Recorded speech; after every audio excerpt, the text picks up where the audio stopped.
guys, it's Natasha and welcome to the YouTube version of my transmission project. I'm going to try to talk you through things a little bit more since I can't fill in the gaps with music and a bunch of time-lapse videos, so we'll see how that goes. And in the meanwhile, I will be basically, I've got my motor over here, I've got to get it on the ground, I've got to flip it over, and then I'm going to take the oil pan off and get to the transmission that way. So what comes up must come down. So I've got to get this on the ground without killing myself and somehow flip it over. And let's get started. Disclaimer, I know I was making fun of everybody who wears tight ass leggings and works on their bike and car on YouTube, Facebook, Instagram. Well, guess what? I am wearing tight ass leggings because it is freaking cold out and they're warm and I got them for Christmas, so enjoy.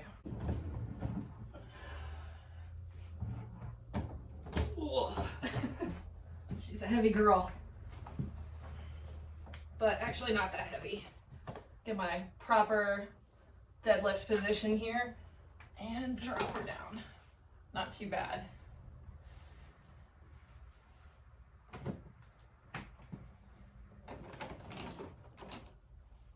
I really don't have a plan for flipping this thing, so I'm just gonna do it and see what happens. It's gonna be easier, I guess. Oh, there's a little handhold right there. Probably not a handhold, but that's what I'm using it for. All right, that's part one. God, I wonder if I can just do it like this. But now I want it on the table again. A little sticky. I mean, that's kind of... Oh no, I'll just do what I said I was gonna do. How in the heck am I gonna get it to stay on the stand?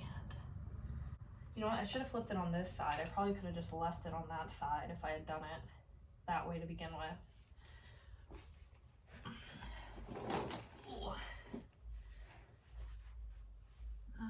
What can I grab onto that will not break anything? Oh, that looks good.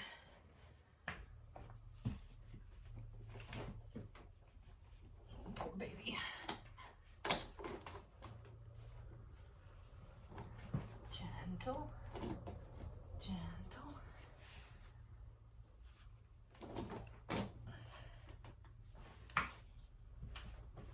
I mean, can I just do it like this? I can get to everything. I think I'm gonna leave it like this. Yeah, why not? Now I gotta get it back on the table. See, the motor is this long. Oh yeah, she'll fit up there. No, this is the hardest part, is getting it over this little hump here.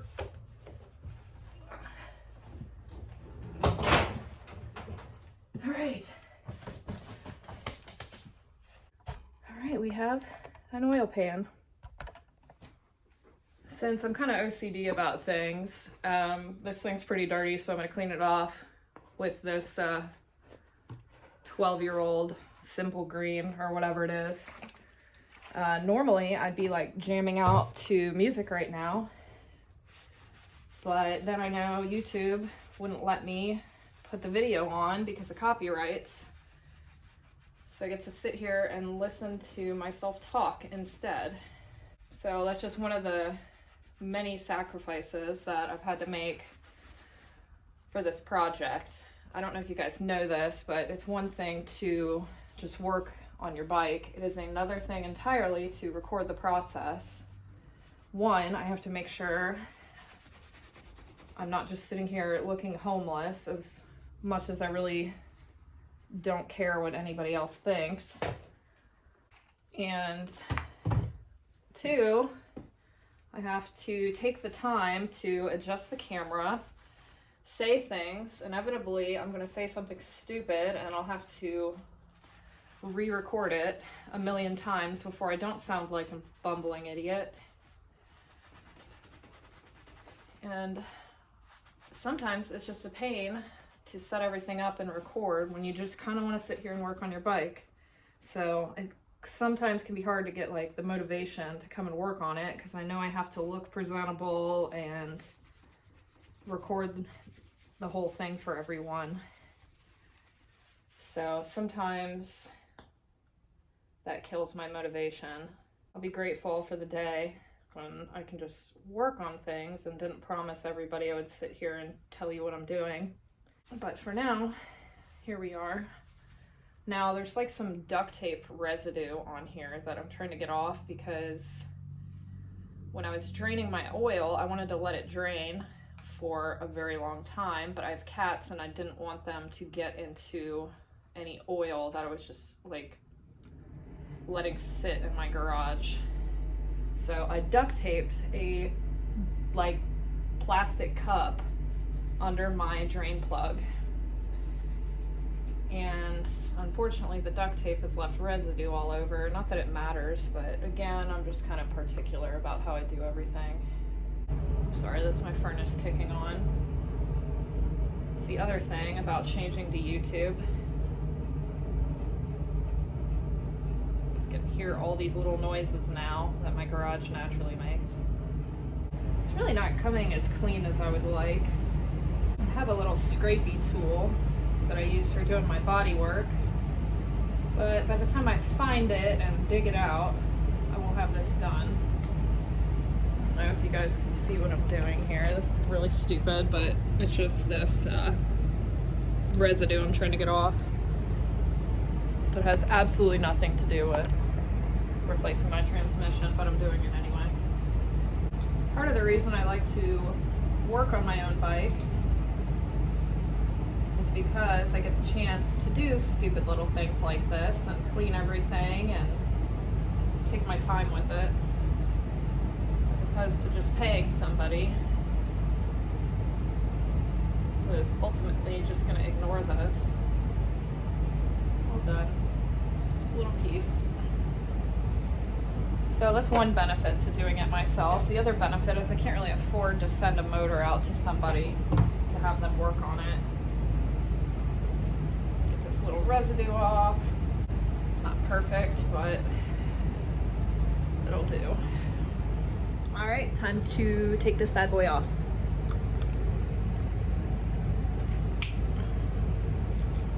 Sorry if my body is blocking some of this. I mean, they're on there. Not too bad though. Just kind of crack everyone loose before I start really taking everything off.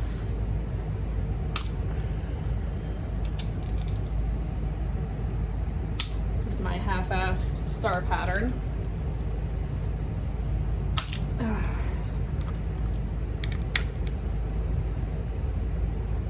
The other downside is now you guys have to listen to all the little weird grunting noises I make while I'm working.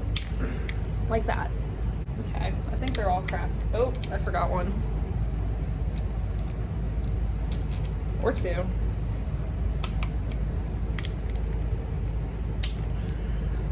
Alright, I think that's all of them. Sure. Alright. Hopefully these are like all the same length, but in case they're not, I'm gonna start here.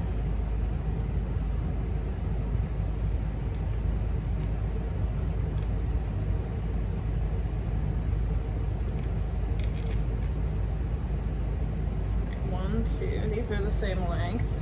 Looking good so far.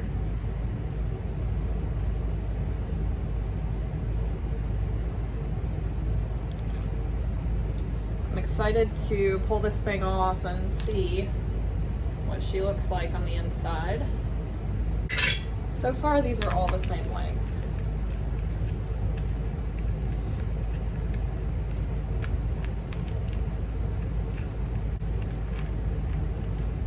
I do have a new oil pan gasket.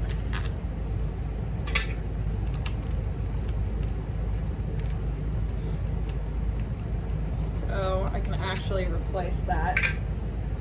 Sometimes I'm kind of crappy about replacing gaskets, but it can be really hard to source parts when you're taking everything off your bike. But this one's kind of important. Nobody likes an oil leak. So it looks like these are all the same length, which makes me very happy because I don't have to keep track. Oh, what's that? Oh, that's that thing. So when I took my motor off, I did lose one bracket, and I could not figure out where in the heck the bracket came from. Well, I just did.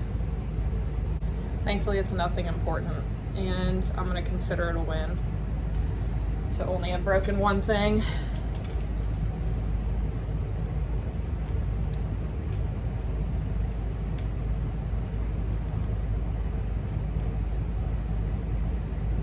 All right, so good news. These are all the same length.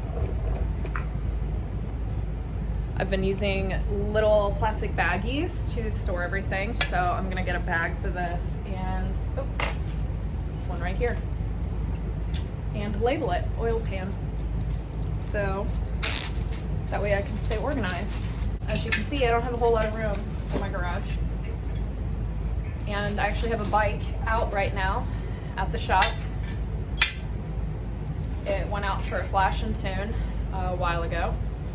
So that helped me get some space in here to work on this thing. Oil pan. Oil pan. All right, now just pull this thing off. Oh, it's gonna be... Do I remember everything? Oh! Ooh, very oily.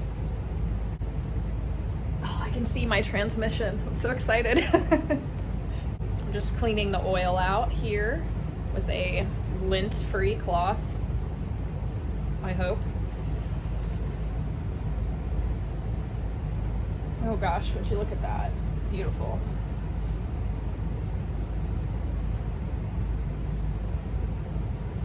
Already cat hair in my motor. It'll get a good oil change once I get the bike back together, assuming it runs. It's a big if. Oof, grime. There's grime everywhere. Here we go.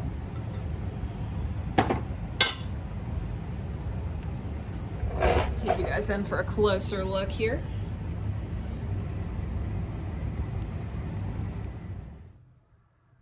So it's not gonna hurt to get this out of the way. This is my oil strainer. Everything looks really nice in here. It says I need to replace that seal, which I'm 100% not going to do, sorry. Just so you guys know, this is not a how-to video. This is just me doing it. So do not take my advice and bring your leaky piece of crap to the track and oil it up and say, well, Natasha's video, I have no idea what I'm doing. And in case you're wondering how I know what everything is that I'm taking off the bike, I wasn't just like born with some special knowledge here. There's literally a service manual that has pictures of the stuff and says what it is. So then it sounds like I know what I'm talking about when really I'm just learning it as I go along. It says you can check this guy to make sure that, I mean, it looks pretty damn clean. Not that I can see in there that well, but you can check in there for debris and crap and clean it out if you need to. I mean, it looks brand new. I'm not really worried about it, but I looked at it. There it is. Put that in my oil pan bag. All right, guys. So the next mystery, oh, I see a shift drum. The next mystery is, how do I get to my transmission from here? Thank you for tuning in to the first official installment of my transmission project on YouTube. Be sure to like, comment if you have any questions, share, subscribe, whatever you need to do. I appreciate your support, and I will see you guys next time.